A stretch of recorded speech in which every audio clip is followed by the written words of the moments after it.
Bueno, continuando con la siguiente unidad, la unidad 3, elementos sujetos a compresión, columnas. Una columna es un elemento estructural utilizado para transmitir una fuerza de compresión a lo largo de una trayectoria recta en la dirección del eje longitudinal del miembro. Esa es una definición rápida. Prácticamente lo que nos dice es que una columna es un elemento estructural que trabaja principalmente a compresión. Todos en alguna ocasión debemos haber visto una columna.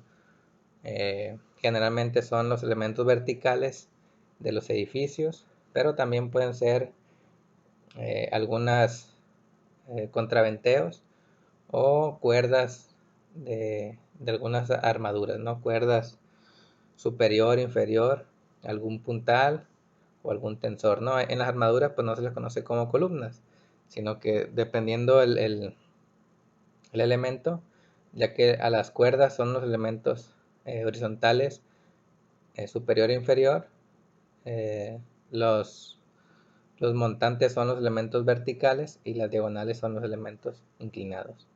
Pero si es un elemento que trabaja con presión, se le va a considerar como una columna. Bien, ¿cómo se clasifican? Las columnas de acero se pueden clasificar ampliamente en tres categorías. La primera es las columnas cortas. A un miembro en compresión se le puede considerar como columna corta si su longitud es del mismo orden de magnitud que las dimensiones totales de su sección transversal. Estos elementos generalmente fallan por causa del aplastamiento del material. Entonces, para que nosotros identifiquemos una columna corta, pues prácticamente tiene que ser un elemento muy similar en todas sus dimensiones, que prácticamente va a fallar hasta que se alcance el esfuerzo de fluencia del material, ¿no? Hasta que la carga entre el área de la sección transversal sea igual o mayor a lo que es el esfuerzo de fluencia, ¿no? Si el material es un poco dúctil, pues va a presentar un pequeño pandeo, como se muestra aquí en la imagen. Pero si es un material frágil, pues va a fallar súbitamente. Prácticamente estas columnas pues no tienen mucha aplicación en ingeniería, ¿no? Serían antieconómicas, no se le tiene un gran uso, por lo que son muy raras de ver en campo, ¿no? A menos que sean situaciones muy especiales, pero generalmente es raro verlas, ¿no? Que se apliquen en la ingeniería civil. Bien, entonces esas son las columnas cortas. Aquí dice, por tanto, la capacidad de carga de una columna corta robusta es independiente de la longitud. O sea, si se considera corta, no importa qué longitud tenga, ¿no? Su forma de falla va a ser el aplastamiento y pues no va a ser un pandeo, ¿no? Bien, número 2. Entramos a lo que son las columnas largas. Las columnas largas son un miembro en compresión que tiene una longitud muy grande con relación a su dimensión lateral menor. La falla de las columnas largas sujetas a carga axial consiste en una flexión lateral súbita, también conocida como pandeo, ¿no? Las columnas largas van a fallar prácticamente por pandeo, a diferencia de las cortas, ¿no? Que estas fallan por aplastamiento. Ven aquí, al tener un elemento, vamos a hacer un poquito más pequeño aquí, una columna que es la línea punteada a carga axial, pues el pandeo es su forma de falla, ¿no? Dice, existe una carga axial límite, P, que la vamos a considerar como P crítica o P subíndice CR para cada columna, la que se conoce como carga de pandeo o carga crítica. Cuando se alcanza esta carga crítica PCR, la columna falla en forma súbita de pandeo. aunque la carga axial no produzca un esfuerzo unitario promedio tan alto como el esfuerzo de fluencia del material. Las columnas largas se pandean elásticamente y el esfuerzo de pandeo se mantiene por debajo del límite de proporcionalidad. Ya más adelante vamos a ver qué es el límite de proporcionalidad. Ahorita por lo pronto es importante notar esto, ¿no? Lo que dice aquí. Dice, o sea, estamos hablando de las columnas largas, ¿no? Ojo aquí, columnas largas. Dice, la columna falla en forma súbita por pandeo, aunque la carga axial no produzca un esfuerzo unitario promedio tan alto como el esfuerzo de fluencia del material. Entonces significa que una columna, si es muy larga, o si es considerada una columna larga, resulta antieconómica, ¿no? Porque prácticamente a muy poquita carga ya se va a estar pandeando. Significa que si esa carga la divido entre el área, va a estar muy por debajo del esfuerzo de fluencia.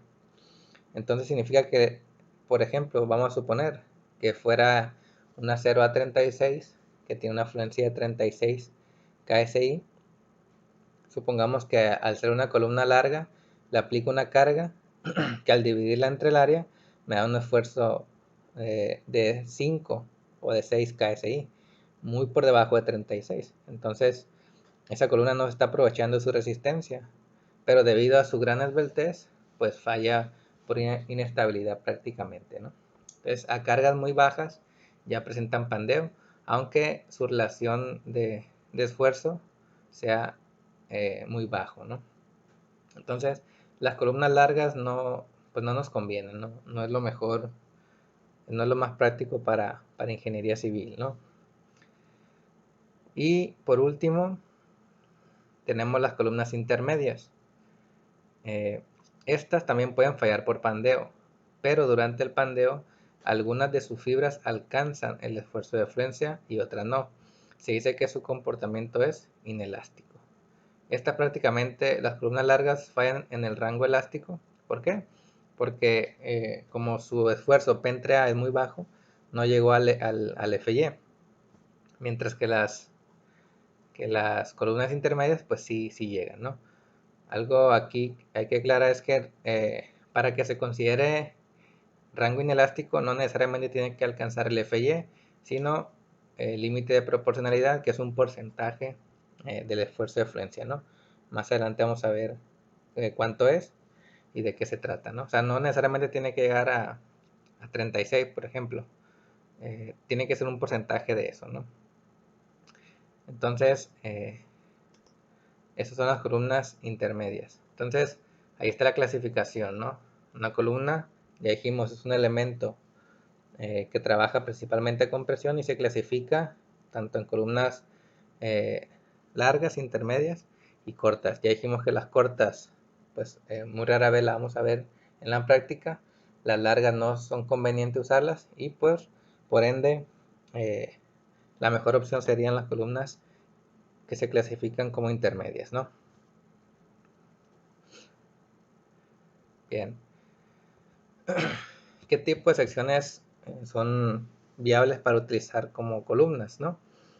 La sección laminada tipo W es el perfil más utilizado para columnas en edificios, sobre todo en los edificios altos. Es fácil conectar los perfiles W a otros miembros y por lo general los costos de fabricación son bajos. Las secciones T son adecuadas como miembros de cuerdas en compresión de armaduras de techo soldadas, ¿no? En las armaduras, pues la sección T es una buena opción.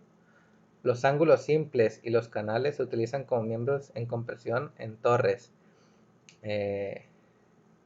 Ojo, torres no de edificios, ¿no? Sino más bien las torres de electricidad. Esas torres no sé si alguna vez las hayan visto. Esas torres están formadas prácticamente por ángulos. Así como miembros de contraventeo en armaduras y estructuras ligeras. Para usar la sección T como contraventeo, pues no la vamos a usar en un edificio, ¿no? Vamos a usarlas en estructuras ligeras. Los perfiles HSS, cuadrados, rectangulares y circulares, tienen una distribución de material más favorable en su sección transversal que los perfiles W y con frecuencia resultan ser una solución más económica. Ya hablábamos de esto anteriormente, que la ventaja que tienen los secciones, los HSS, son que tienen, por ejemplo, los cuadrados o los circulares, que tienen el mismo momento de inercia, tanto en un eje como en el otro, mientras que el W tiene un eje fuerte y un eje débil. Por lo tanto, en el eje débil se tiene que hacer algo, ¿no? Como contraventear o, o de tal manera colocar algo equivalente para que las rigideces sean semejantes, ¿no? Entonces, es la ventaja que le llevan los perfiles HSS a los perfiles W. Dice, son más económicos, perdón, tienen una distribución de material más favorable en su dirección transversal que los perfiles W y con frecuencia resultan ser la solución más económica. No siempre, ¿no? No siempre. Las varillas, las barras y las placas tienen secciones transversales que forman miembros muy esbeltos para ser utilizados con eficacia como miembros en compresión, a menos que sean muy cortos. Lo que es el redondo liso, que ya vimos que se usaba en elementos de tensión, redondos lisos, placas, pues a tensión no hay problema, pero a compresión, pues sí hay el pandeo, o sea, la esbeltez aquí sí importa, y si son secciones muy esbeltas, pues no son convenientes, ¿no? Bien, aquí tenemos las figuras de las secciones. Igual ya las conocen, ¿no? Ya la vimos en videos pasados. Perfil W, forma de I, la sección T, que es la mitad de este, el canal, el ángulo, el HSS cuadrado, el HSS rectangular, y lo que es el HSS circular o tubo. Bien, la carga de una columna puede ser tan grande que un simple perfil laminado podrá no aportar el área suficiente. De igual forma, la relación de esbeltez de una columna compuesta de un solo perfil puede ser tan grande que reduce el esfuerzo de diseño de compresión a un valor indeseablemente bajo. En ambas situaciones, el problema se puede resolver al utilizar una sección compuesta consistente en varios elementos, perfiles laminados y o placas, atornillados o soldados entre sí, ¿no? Entonces, muchas veces la carga de un elemento puede ser tan grande que un solo elemento no sea suficiente, ¿no? Entonces, aquí podemos recurrir a secciones compuestas.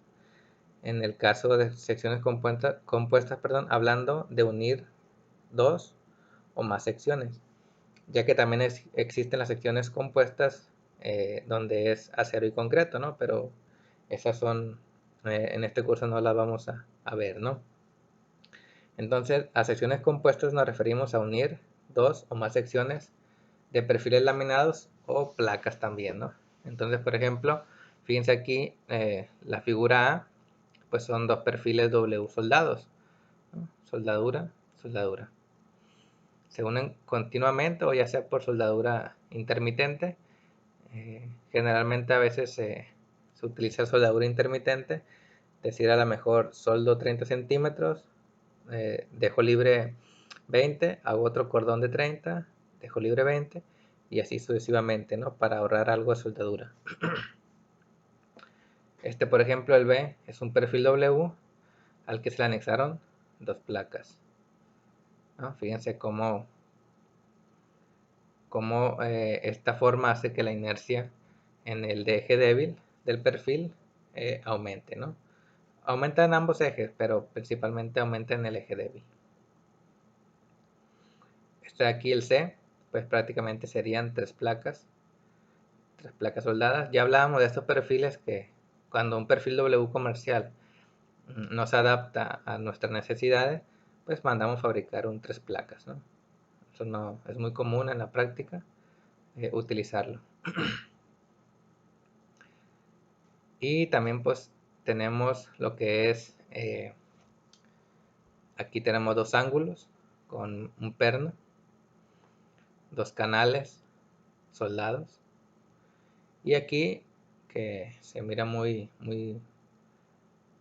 tenue la imagen de las placas, pero estos son cuatro ángulos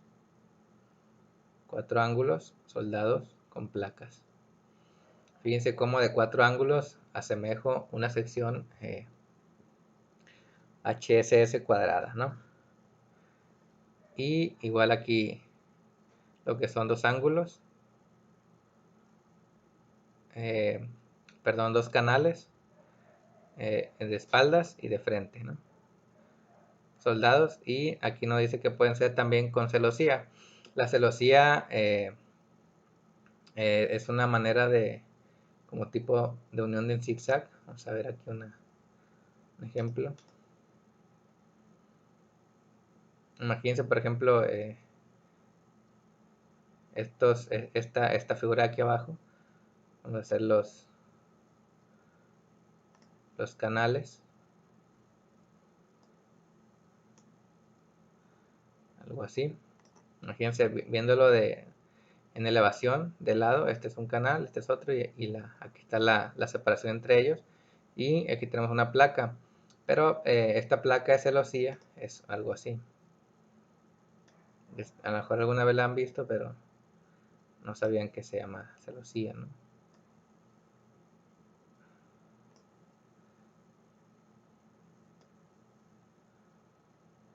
Más o menos.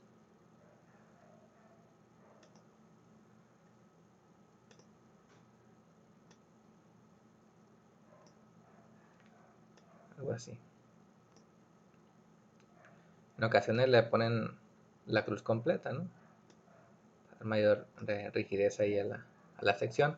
Entonces a eso se refiere que es la celosía, ¿no? Unidos con ese tipo de placas como el zigzag en cruz. Para evitar hacer pues una placa, economizar, ¿no? Economizar en vez de poner una placa así, ¿no?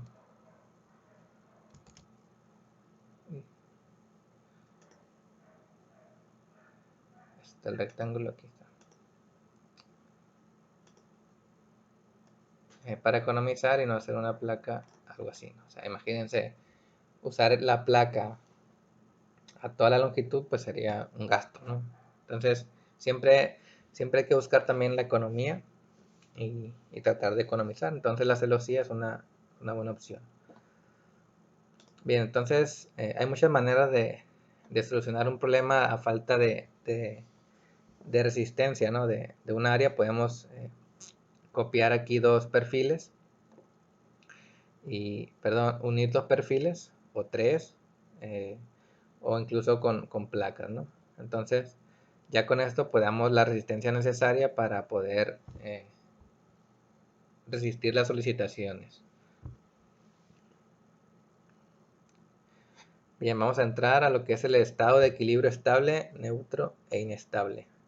Hasta ahorita hemos visto la definición de columna, cómo se clasifican y qué tipos de perfiles son utilizados para columnas o elementos en compresión. Bien, entonces vamos a analizar este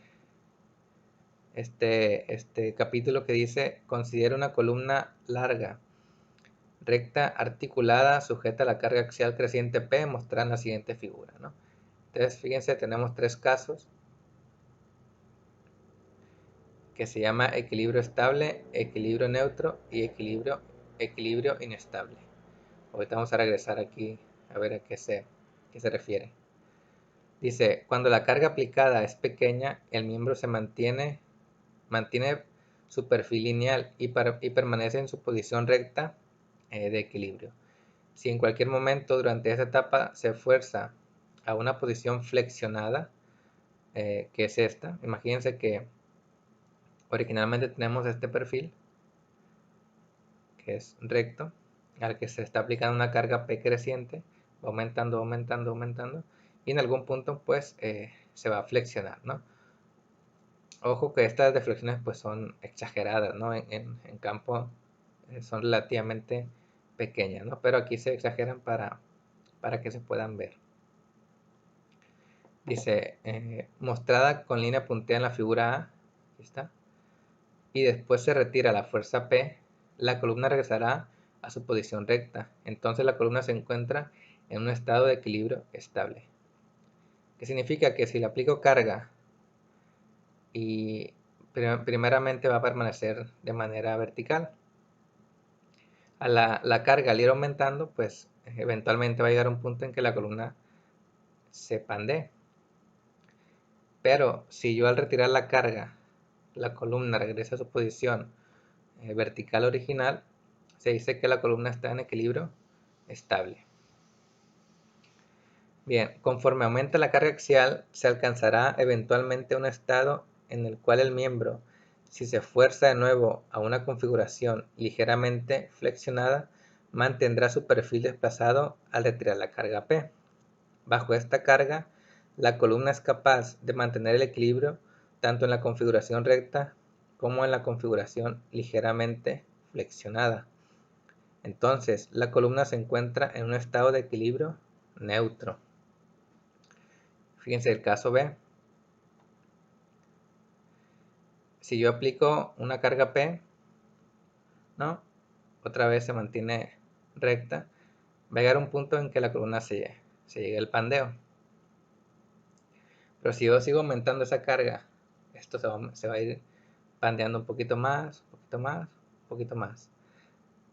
Hasta que llegue un punto en el que yo retiro la carga. Pero la columna se mantiene en esa configuración. O sea, se mantiene en esa configuración deformada. Entonces se dice que la columna está en equilibrio neutro, ¿no? Es el caso B. Entonces, al fenómeno en el cual un miembro perfectamente recto bajo compresión puede tomar una posición flexionada o puede permanecer sin deflexión, se le conoce como bifurcación. A la carga P crítica correspondiente se le conoce, bueno, PCR correspondiente se le conoce como carga crítica, carga de bifurcación o carga de pandeo de la columna. Si la carga axial aplicada a la columna recta excede su carga de pandeo, el equilibrio del miembro ya no es estable. Por lo tanto, para determinar la carga crítica de una columna se debe encontrar la carga bajo la cual el miembro puede estar en equilibrio neutro tanto en la configuración recta como en la configuración ligeramente flexionada. ¿Qué nos dice esto? Prácticamente nos dice que la carga crítica o la carga de falla de una columna pues va a ser cuando yo al aplicar la carga llega un punto en que esta configuración se salga de control, ¿no? Se deforme a tal punto que la columna ya va a fallar.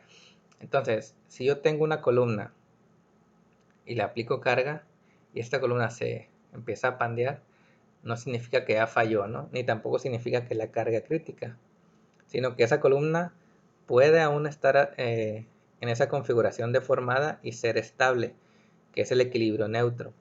La carga crítica va a ser cuando la columna ya no pueda regresar, ya no se pueda mantener en la configuración deformada. O sea, al aplicar un poco más de carga, la columna se va a empezar, este pandeo se va a salir de control y prácticamente es cuando la columna va a fallar, ¿no? Entonces, el concepto de carga crítica es el punto en el cual la columna deja de tener un equilibrio neutro y pasa a un equilibrio inestable. Entonces, esa es la carga crítica.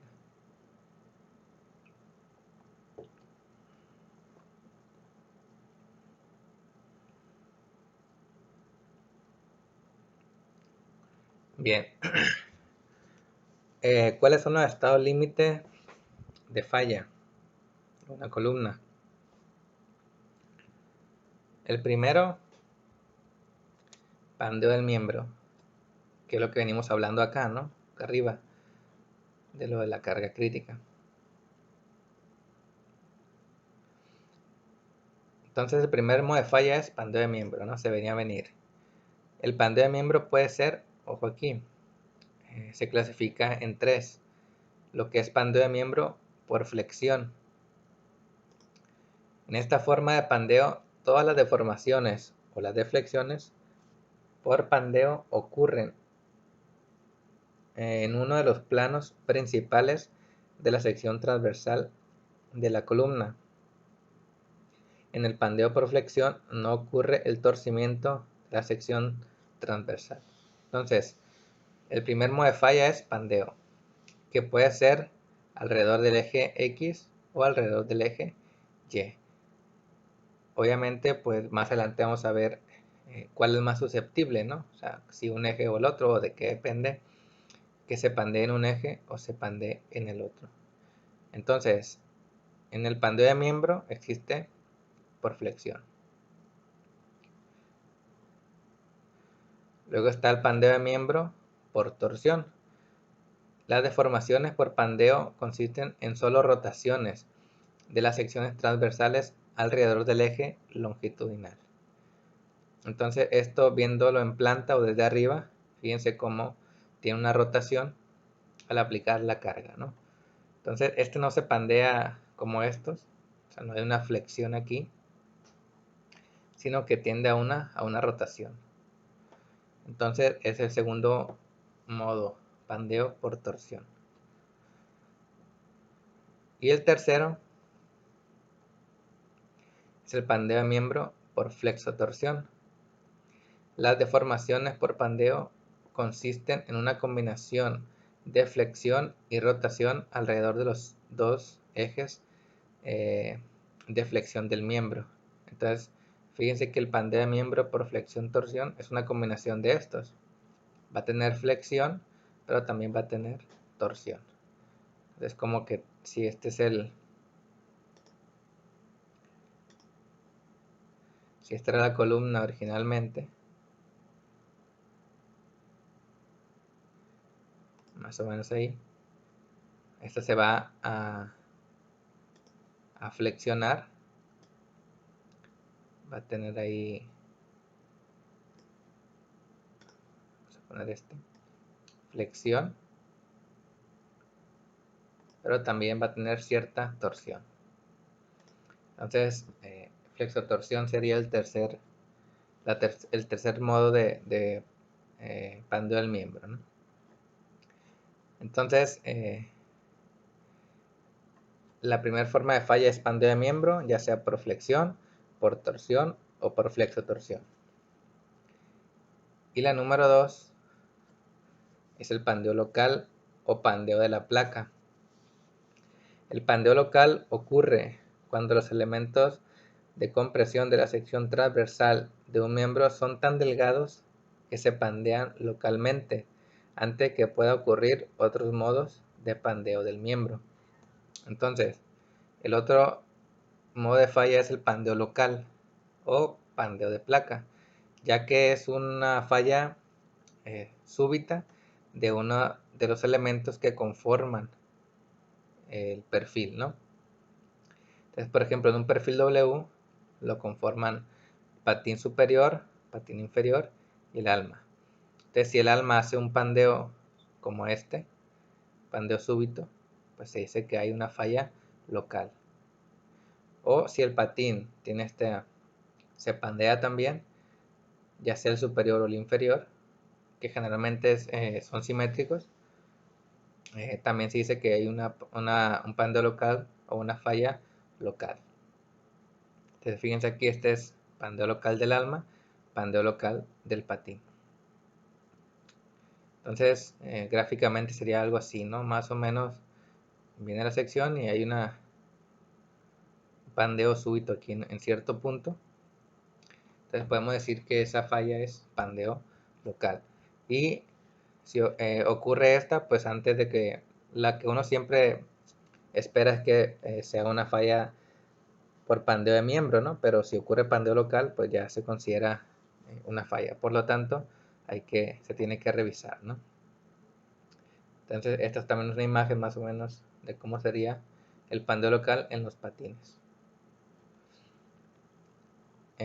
Otra forma de falla pues sería lo que es la afluencia, pero ya dijimos que la afluencia solamente ocurre en las columnas cortas. Entonces, pues no tiene caso considerarla en aquí, ¿no? Bien, pandeo elástico por flexión de una columna articulada en sus extremos. Ya vimos, otra vez resumen, definición de columna, cómo se clasifican, qué tipo de perfiles hay. Vimos también lo que es los estados de equilibrio, lo que es el estado neutro, estable e inestable, y ahora las formas de falla, ¿no? Entonces, pero ¿cómo se obtiene la resistencia de una columna? ¿Cómo tenemos esa carga? Ya hablamos de la carga crítica arriba, entonces ¿cómo se obtiene? Bien, entonces entramos a lo que es pandeo elástico por flexión de una columna articulada en sus extremos. Para determinar la ecuación diferencial de pandeo por flexión de una columna articulada en sus extremos, se hacen las siguientes suposiciones, ¿no? Como siempre, matemáticamente, pues se tienen que hacer ciertas suposiciones para que sea posible ahí una solución. Entonces, este caso no es la excepción, ¿no? Número 1, la columna es prismática y tiene una sección transversal con doble simetría. Número 2, la columna es perfectamente recta. Número 3, la fuerza de compresión se aplica a lo largo del eje centroidal de la columna.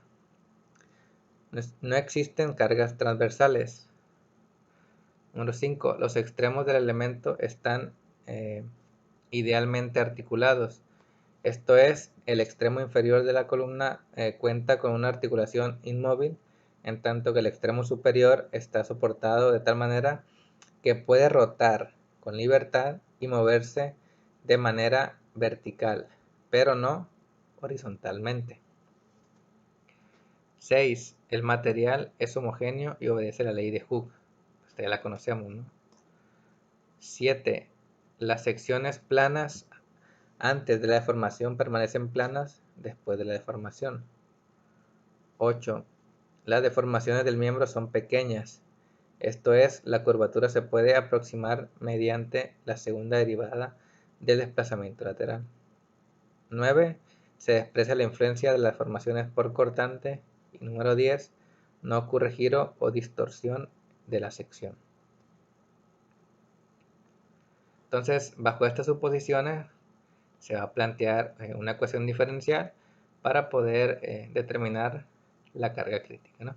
Entonces, fíjense aquí, tenemos lo que es nuestro modelo matemático, como decía ahí, ¿no? En la parte inferior, una articulación que no se puede mover verticalmente, y en la parte superior, otra articulación, pero que esta sí se puede mover verticalmente.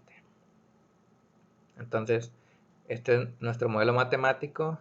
De aquí se parte para obtener la siguiente ecuación diferencial, que es esta. Entonces de aquí se parte para calcular lo que es la carga crítica. No vamos a hacer aquí el desarrollo. El procedimiento para resolverla se puede encontrar a partir de la página 358 del libro del Vinacota, ¿no? El libro de color verde. Ahí podemos encontrar el procedimiento y lo que nos lleva a la solución. Entonces, la solución de esta ecuación diferencial se le conoce como carga crítica de Pandeo o carga crítica de Euler, en honor al matemático Leonhard Euler, 1707-1783, quien fue quien planteó este procedimiento, este problema, y lo resolvió, ¿no? Entonces, él llegó a esta solución. Esta de aquí. Se deja. Esa es la solución de Euler. N cuadrada, pi cuadrada e i entre L cuadrada, ¿no? Pues pi cuadrada es una constante, E, módulo de elasticidad, I, momento de inercia, y L, pues es la longitud del elemento, ¿no? Acá arriba se puede observar. Fíjense, aquí está la longitud.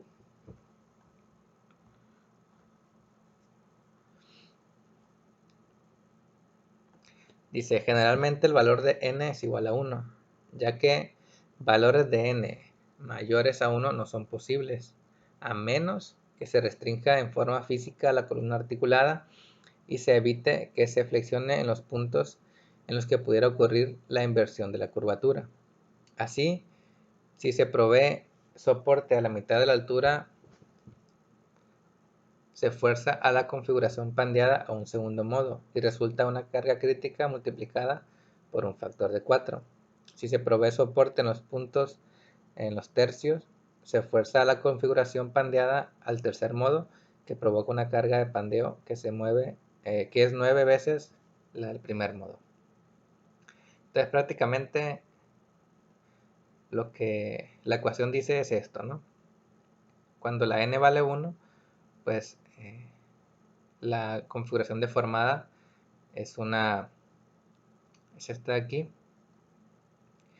Entonces por eso generalmente la n se borra, se quita, porque si la n tuviera valores mayores a 1, la carga crítica sería mayor, ¿no? Entonces eso significa que la única manera de que la carga crítica de una columna sea mayor es suponiendo que en ciertos puntos no hay desplazamiento. Entonces fíjense aquí, bajo esta configuración, la n vale 2. Si la metemos en la ecuación, sería 4. Entonces la carga crítica sería 4 veces esta de aquí. Si ponemos apoyos a los tercios, sería 3. Entonces si metemos 3 aquí, 3 al cuadrado me daría 9, que es lo que dice el texto. Entonces esto es posible en campo, ¿no? Esto es posible si nosotros pusiéramos cierto arrastramiento a una columna, pues lograríamos esto, ¿no? Si pusiéramos puntos físicos que restringieran el movimiento en ciertos puntos, podríamos lograr estas configuraciones de formación y aumentar notablemente la carga que soporta, ¿no? Entonces esa es la ecuación a la que llegó Euler. Entonces aquí están las posibles cuando la n es distinta es mayor que 1, la carga crítica se aumenta, ¿no? Bien, a la distancia entre dos puntos sucesivos de inflexión de la configuración pandeada de una columna se le conoce como longitud efectiva de la columna. Si indicamos esta longitud mediante LE, se puede reescribir la ecuación de la carga crítica como pi cuadrada EI entre L entre N.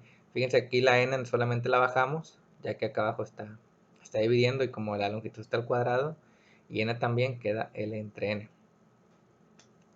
Entonces la ecuación sería pi cuadrada EI entre LE al cuadrado.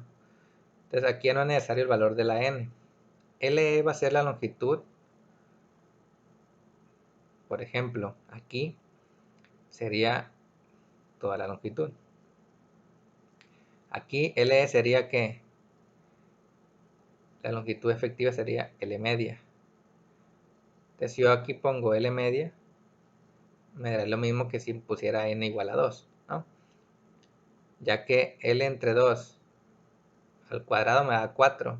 Entonces el 4 pasaría multiplicando y sería la carga 4 veces mayor, ¿no? Para este caso la longitud efectiva sería que L entre 3. Si yo aquí pongo L entre 3 al cuadrado, 3 por 3 me da 9. Al pasarlo para acá, pues es como si pusiera N3 al cuadrado, ¿no? Entonces prácticamente aquí voy a poner en el longitud efectiva la longitud libre que hay entre puntos de arrastramiento, ¿no? Aquí mis puntos de arrastramiento es del inicio hasta arriba, completa. Aquí como tengo un arrastramiento al medio, mi longitud efectiva pues sería esta o la de abajo, ¿no? Y aquí como tengo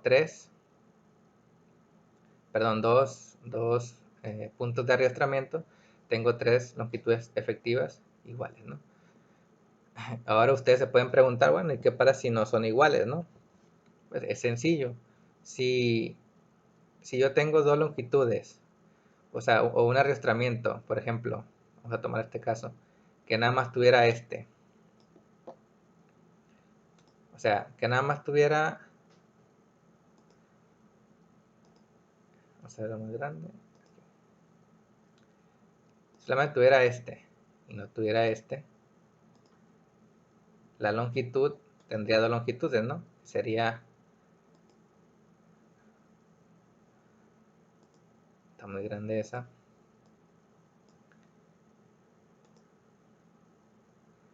tendría 2 longitudes que sería de aquí, aquí más o menos, y la otra que sería de aquí hasta acá. Entonces, ¿cuál creen que metería a la ecuación?